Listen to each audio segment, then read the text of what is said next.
It's the off season, which means it's time to dive into the mailbag. Let's go. Brace yourself for the ultimate Carolina Panthers experience.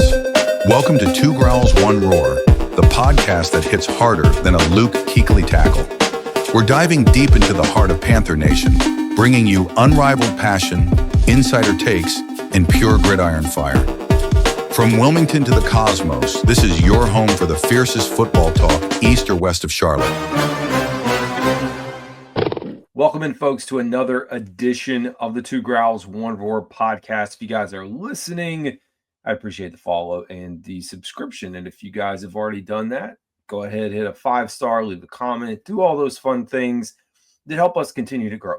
It just is much appreciated. Anyways, folks, it is the off season, and you guys can't see it, but off to the side, we're trying to document what I'm trying to do, and we're going to get into the mailbag here in a second, is figure out a way to create a nice program for you guys during the season. So we're trying to take it up a notch every step of the way. In season, it honestly, when you think about it, we do a preview of the upcoming game and we do a reaction. So there's like 2 episodes there. I'd love to get to where I'm doing maybe 3 to 4, similar to what I'm doing now, but maybe 4 to 5 videos per week to get you guys prepared. So it's pretty easy. I got 2/3 or 2/5, if I could do the math, of the videos there. What I'm thinking about doing is creating segments. So Mailbag Monday, of course, answering any and all questions. And then I got to figure out the days in between. So we'll get there. We'll take it one step at a time. We at least have 3 out of 5 segments, but that leads us to today's episode, which is the mailbag. And if you guys would like to participate in the mailbag, you can just reach out to me on whatever social media platform, leave a comment on YouTube or Spotify. I'll do my best to get to these. So we do have some really good mailbag questions. Honestly, we haven't done mailbag in such a long time that we're really setting the bar. And for you guys that are watching this on Spotify or YouTube, you will appreciate it more so than you have over the last few weeks because we have graphics. That's another thing that I'm working through, is getting back into the habit of graphics. It's not a requirement, and I do need to be able to just get on here and talk Panthers, but graphics help. And so without further ado, let's get right into this, folks. First question today from the mailbag. Again, these were perfect. I tweaked some grammar on these. I threw in a title just so we could have an understanding of what we're talking through. So Bryce Young's progression. This is what was posed. So after a full season under Dave Canales and the additions in the draft and free agency, which we know was limited, what are your realistic expectations for Bryce Young's statistical improvement and overall performance in 2025? What specific areas do you need to see him excel in for the Panthers to truly compete? My gosh, loaded question here. We're going to break it down into segments so that we can address this thing for you guys. So starting with the first one, what are your realistic expectations for Bryce Young's performance, statistical improvement, and overall performance? So statistically speaking, the way that he finished the last half of the season is kind of where I sit him.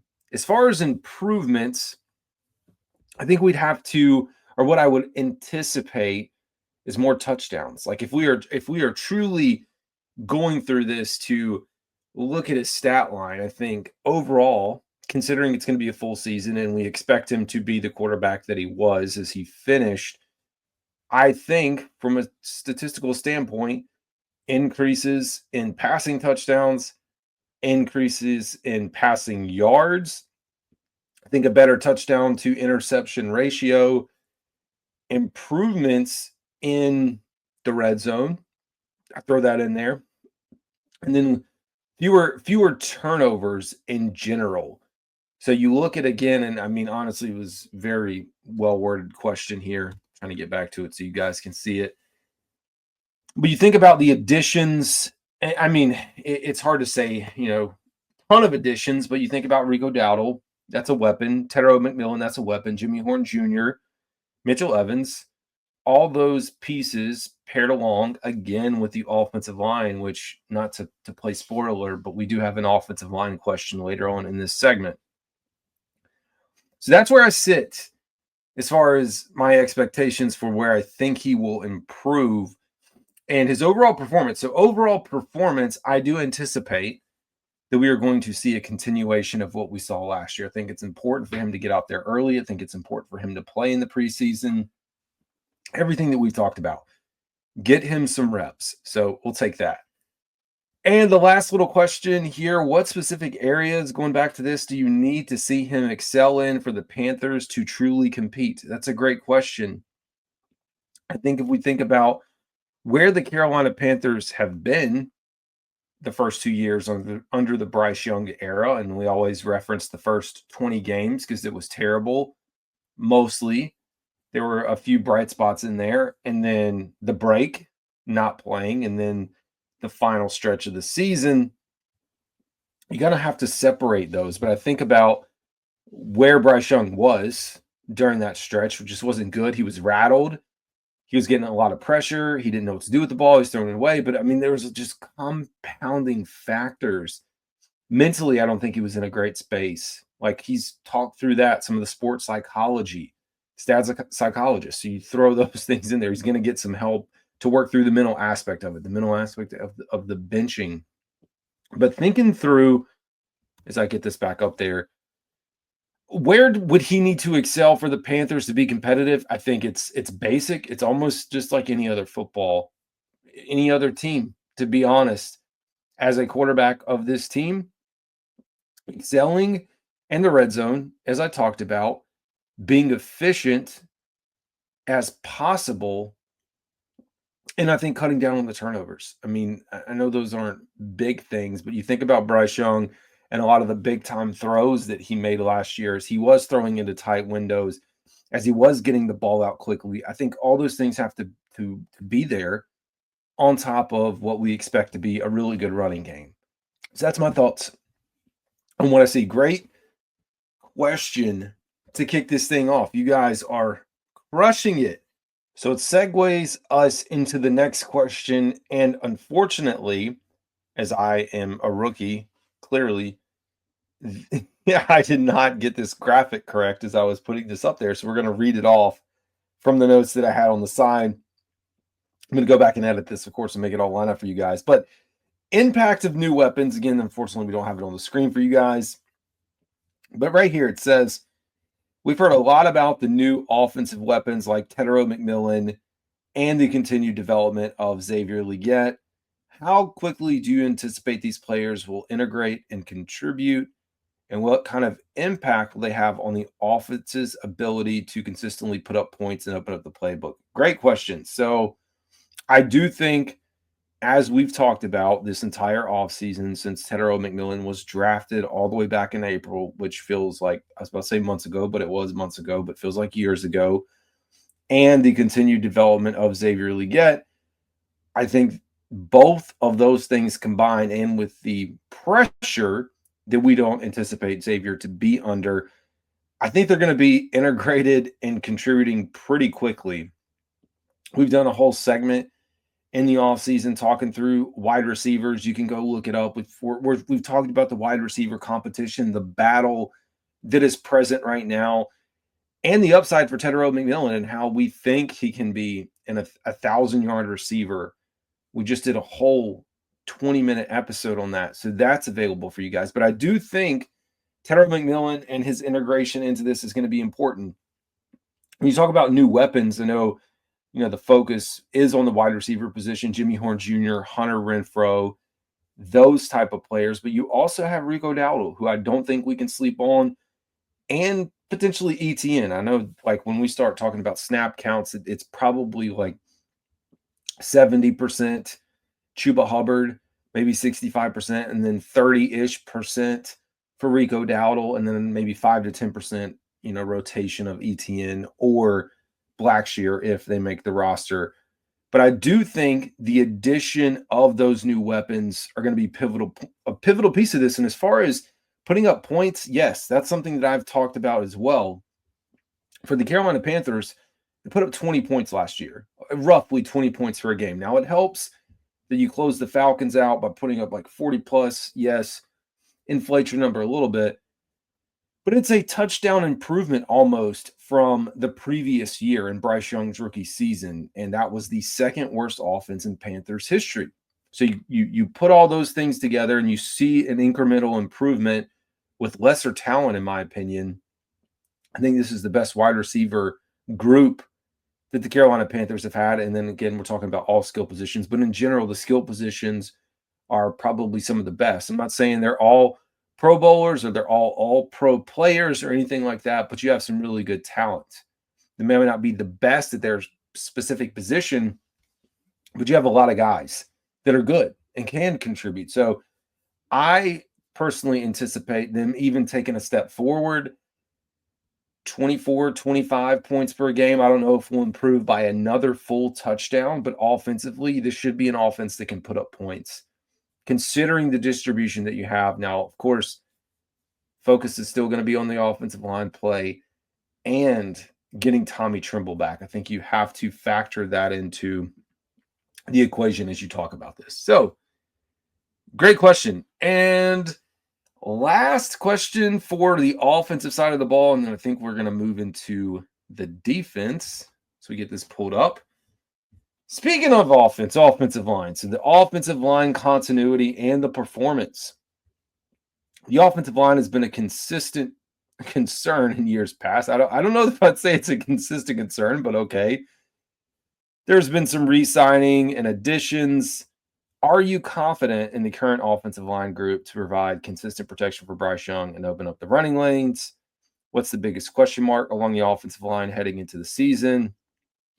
What specific areas? Okay, I guess that's a carryover, type over for folks that are watching on here from the previous slide. So I think the two questions we have here, which kind of, starting here at the top, the offensive line has been a concern. I mean, I don't know that I'm there, being honest.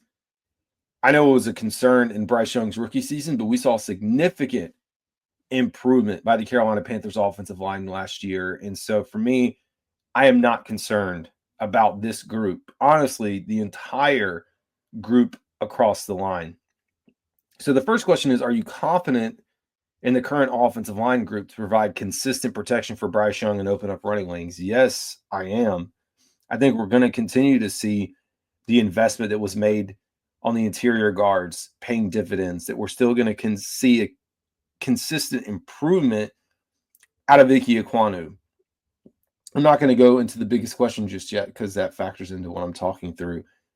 Actually, we are. We're just going to jump into it because I think it makes sense. But in general, yes, I do feel confident in the protection for Bryce Young and opening up the running lanes. So biggest question marks for me for the offensive line. I don't know that I'm overly concerned, but the center position, of course, as we have the battle between Austin Corbett and Cade Mays, is still going to be in the back of our minds, no doubt about it. I also worry and or wonder about the health of Taylor Moton. We know he's missed a lot of time. He's a veteran. He's missed some time. And over the last season, we saw him, really, he's been an Iron Man up until this point. Now missing a little more time, missing some practice. He's a little bit slower here in OTAs and minicamp. And the Panthers, it seems, we're possibly in the mix for taking an offensive tackle if the right one was there. From what we've heard, there's a lot of work with Brady Christensen at the tackle position, which I know a lot of Carolina Panthers fans have been longing for that. And no, I don't think it'd be for Icky's spot, but I do think your potential swing could be Brady Christensen. And if Taylor Moton goes down at some point, hopefully not, you have him in the mix. I know you still have Yash, at least right now. So that's my biggest question mark. I think the easy one to say is the center, but I'm not really concerned about it. I think it's the health of Taylor Moton. And honestly, we could go through every one again as far as I feel confident. But if you wanted to question mark some things, the interior guards Are we still going to see the same performance out of Robert Hunt, Damian Lewis, and the continued development and progression out of Ike Ekwonu? Now, moving on, and I'm surprised we don't have more questions on the defensive side of the ball, but the defensive identity and some of the key players here. The Panthers made some significant moves on defense in the offseason. So beyond new faces, what's the new defensive identity under Ejiro Evero, and which veteran, Derrick Brown, Jaycee Horn, or a new addition do you see as the absolute linchpin for the unit's success this year? All right, we'll start with the first one, the defensive identity under Ejiro Evero. I got to tell you, I don't know what it is. I mean, not to give you a crummy answer out of the gate, but I don't know what the identity is because the sample size has been so mixed. We saw some decent success in Denver. It was one season. We saw decent success here in Carolina his first season, but I don't know how to measure that. Based off of the performance that we saw last year, you're like, oh my gosh, who and what is this? What are we? Because this is a coach that was going up to be, interviewing for head coaching position jobs, has a terrible year, but maybe you put most of that in the bucket of injuries and things just weren't there for him to be successful. You also say, well, you're an NFL coach.